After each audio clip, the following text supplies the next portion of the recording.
Diamond Harbour নদী সৌন্দর্যায়ন প্রকল্পে কোটি কোটি টাকা অনিয়ম ও সরকারি অর্থ অপচয়ের অভিযোগ।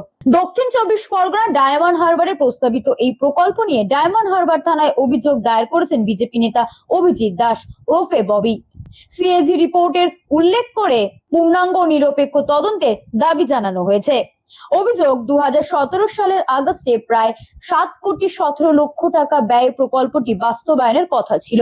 তৎকালীন ডায়মন্ড হারবারের সাংসদ ছিলেন অভিষেক বন্দ্যোপাধ্যায়। অভিযোগকারীর দাবি প্রকল্পের সঙ্গে তার সরাসরি যোগ রয়েছে। প্রকল্পের কাজ চলাকালীন 2019 সালে 117 নম্বর জাতীয় সড়ক সংলগ্ন নদী বাঁধে বড়সড় ধস নামে। অভিযোগ, প্রকল্পের নির্মিত অংশের একটি বড় অংশ গঙ্গায় তলিয়ে যায়। পরে প্রায় 13,16,00,000 টাকা ব্যয়ে সংস্কারের কাজ করে পিডব্লিউডি। সিএজি রিপোর্টের উল্লেখ করে আরো অভিযোগ করা হয়েছে, সংশ্লিষ্ট একটি বেসরকারি সংস্থা প্রায় 2,59,00,000 টাকা পাওনার দাবিতে কলকাতা হাইকোর্টের দ্বারস্থ হয়। আদালতের নির্দেশে পিডব্লিউডির তরফে প্রায় 1,29,00,000 টাকা প্রদান করা হয়েছে বলে অভিযোগ। 2023 সালে যাদবপুর বিশ্ববিদ্যালয়ের সুপারিশের পর সংশ্লিষ্ট সংস্থা কাজ বন্ধ করে চলে যায় বলে অভিযোগ উঠেছে। প্রকল্পের আর্থিক অনিয়ম, পরিকল্পনার গাফিলতি এবং সরকারি অর্থের অপচয়ের অভিযোগ তুলে নিরপেক্ষ তদন্তের দাবি জানানো হয়েছে। তবে এই সমস্ত অভিযোগের সত্যতা এখনো প্রমাণিত হয়নি। তদন্তের পর প্রকৃত ঘটনা স্পষ্ট হবে।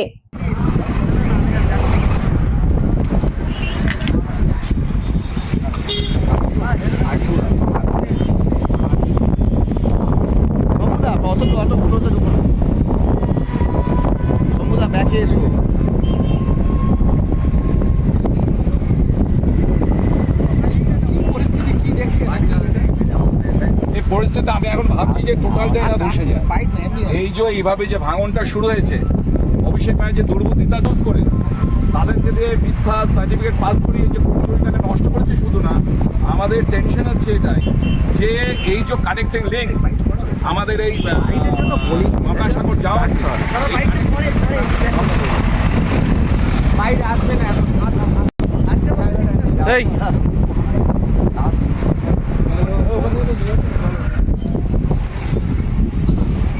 দিয়েছে কেন দাদা?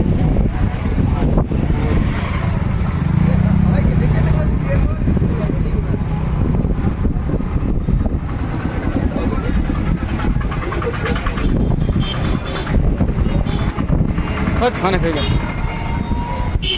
আসুন ওইদিকে আরাম জায়গায় গিয়ে একটু, নাহলে এখানে প্রবলেম হবে।